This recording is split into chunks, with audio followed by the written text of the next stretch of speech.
What happens when a young African leader dares to do what no one thought possible, taking on corruption, defying foreign powers, and shaking the very foundation of a system built to keep his country poor? In Burkina Faso, Captain Ibrahim Traoré has launched a fight that is sending shockwaves across Africa and the world.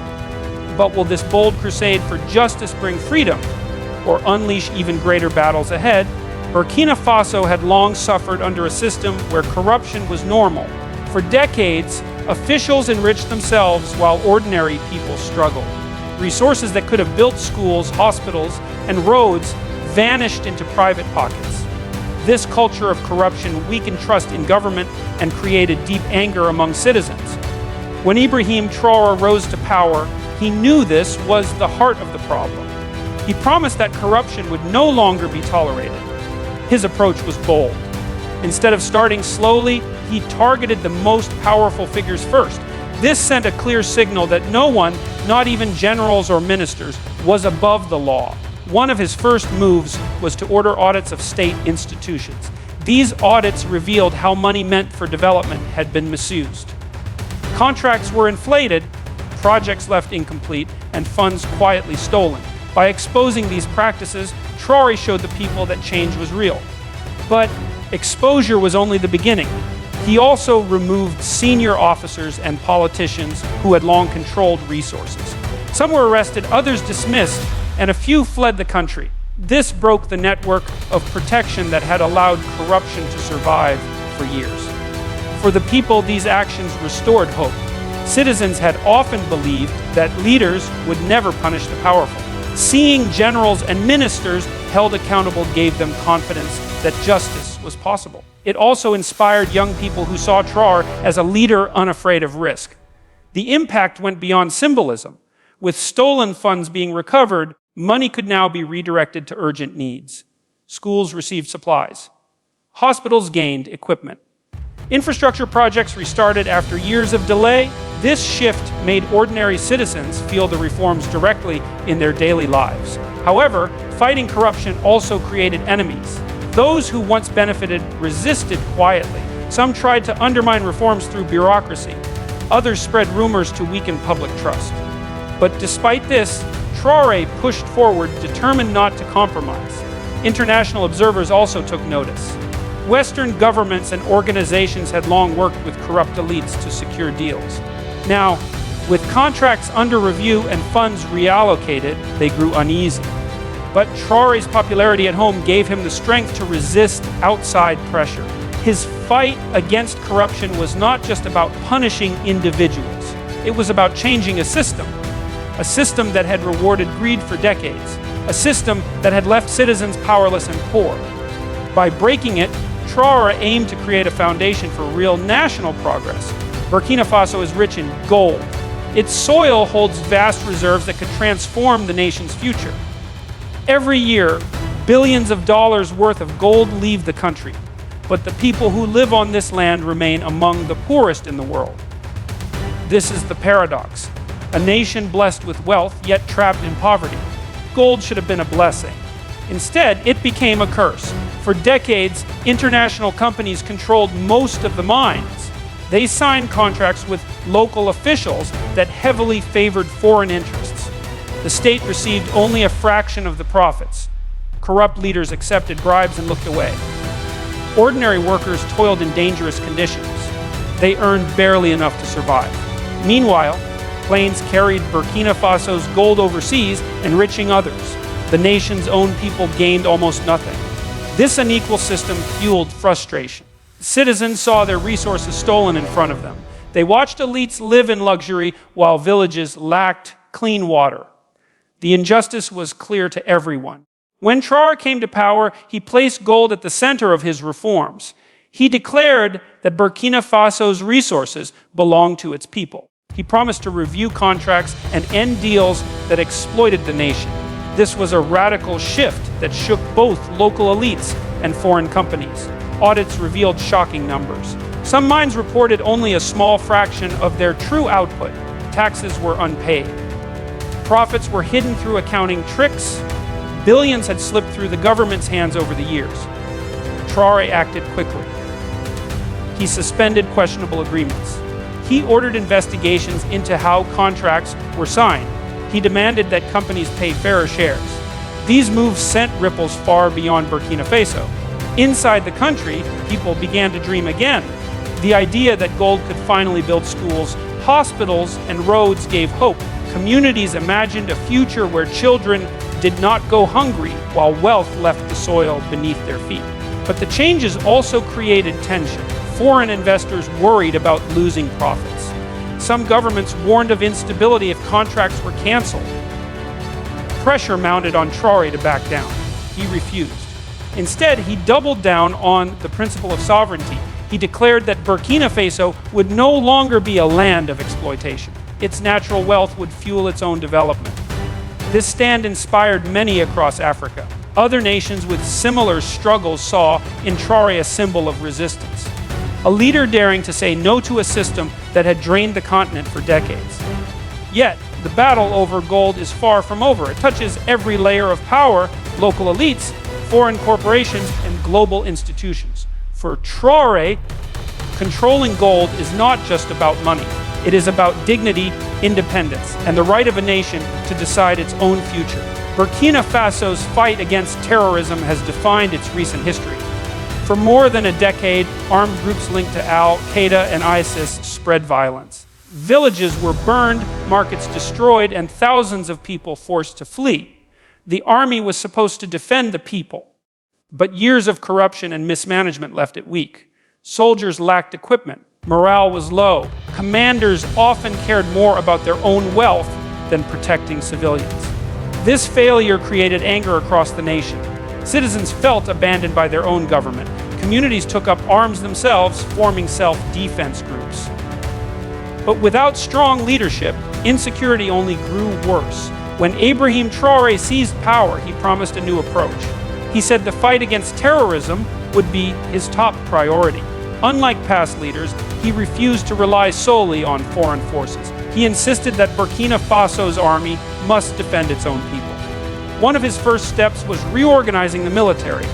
He removed commanders accused of corruption. He promoted younger officers with frontline experience. This gave new energy to the armed forces. Traoré also increased recruitment. Thousands of young men volunteered to join the army. Many did so not for money, but out of patriotism. They believed they finally had a leader worth fighting for. Training programs were expanded. New strategies were introduced to adapt to guerrilla warfare. Instead of staying in bases, soldiers began working closely with local communities. This built trust and improved intelligence on terrorist movements. The government also supplied better weapons and equipment. While still limited compared to global powers, these upgrades gave soldiers more confidence. Combined with strong morale, the army became more effective. On the ground, results started to show. Several towns, once controlled by terrorists, were reclaimed. Villagers who had fled began returning home. Markets reopened. For the first time in years, people felt safer. But Traoré's strategy went beyond military action. He understood that terrorism grows where poverty and injustice exist. So he combined security operations with social programs. Rebuilding schools, supporting farmers, and creating jobs became part of the fight. This holistic approach gained him respect among ordinary citizens. They saw not just a soldier, but a leader who cared about their daily lives. His speeches emphasized unity, dignity, and sacrifice for the nation. This inspired a spirit of resistance against fear. Foreign powers were unsettled.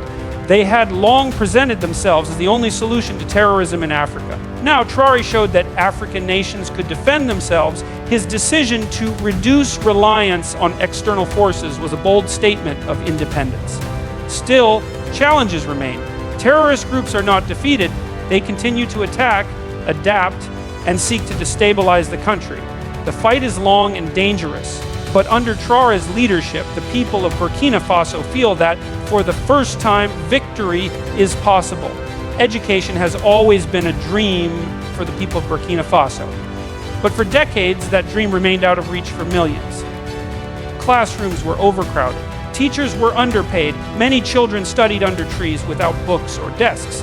The situation was even worse in rural areas. Entire villages had no schools at all. Children walked long distances only to find there were no teachers. Parents struggling with poverty often kept their children at home to work. This lack of education trapped generations in a cycle of hardship. Without skills, young people had little chance of decent jobs. Many migrated to cities or joined informal mining work. Some even fell into the hands of extremist groups who exploited their frustration. When Ibrahim Traoré came to power, he recognized this crisis. He declared that education would be a pillar of national renewal. He argued that a nation could not be free if its children remained uneducated. One of his first initiatives was to invest in rebuilding schools destroyed by conflict. Villages once abandoned due to terrorism began to see classrooms rise again. This gave hope to families who had lost everything. Traore also directed funds recovered from corruption into the education sector. Instead of disappearing into private accounts, money now bought textbooks, desks, and chalkboards. Teachers received salaries on time, restoring their dignity and motivation. Another key step was making education more accessible. The government reduced school fees and supported programs to keep children in class. Special focus was placed on girls' education, long neglected in many regions. Scholarships and awareness campaigns encouraged families to send their daughters to school. Technology was also introduced. Pilot programs brought digital learning tools to some schools. Even with limited resources, these small innovations showed a vision for the future. Children began to see education not as a burden, but as a path to empowerment. The impact was felt quickly. Enrollment numbers increased. Communities celebrated the return of learning. Parents who once doubted the value of school began to believe again. But challenges remained. Conflict zones still limited access to classrooms. Some children studied under tents or temporary shelters. Yet even in these conditions, the sight of students reading gave hope for a better tomorrow. For Traoré, education was not only about literacy. It was about identity and pride. He promoted history lessons that highlighted Africa's heroes and struggles. Children were encouraged to see themselves as builders of a sovereign nation.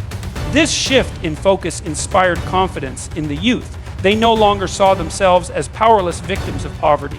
Instead, they began to imagine futures as teachers, engineers, doctors, and leaders. Education under Traoré became more than a policy.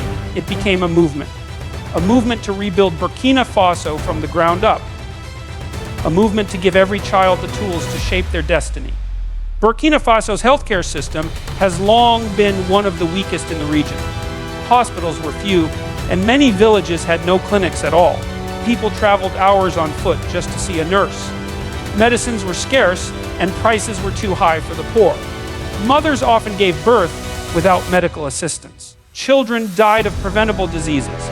Malaria, cholera, and malnutrition claimed countless lives every year. Doctors were overwhelmed, and many left the country in search of better opportunities. This painful reality left people feeling abandoned. Health became a privilege for the wealthy, not a right for all citizens. Generations suffered in silence, waiting for change that never came. When Ibrahim Traoré assumed power, he promised to transform healthcare. He declared that no nation could prosper if its people remained sick and neglected. His vision was simple: access to healthcare should be a right, not a privilege. The first step was rebuilding clinics destroyed by conflict. In areas once controlled by terrorists, health centers reopened. Doctors and nurses returned, offering treatment where hope had been lost. Mobile medical units were also introduced to reach remote communities. Traoré directed recovered funds from corruption into the health sector. This money bought medicines, equipment, and supplies. For the first time in years, hospitals had stocked pharmacies. Patients no longer had to watch their loved ones die because a simple drug was unavailable. Special focus was placed on maternal and child health. Programs were launched to reduce infant mortality. Midwives were trained and deployed to rural areas. Pregnant women received free checkups and essential medicines. Immunization campaigns were also strengthened. Children received vaccines against deadly diseases. Communities once ravaged by outbreaks began to feel protected. This gave parents new confidence in the future of their children. Beyond immediate care, Traore emphasized long-term reform. Training programs expanded to produce more local doctors and nurses.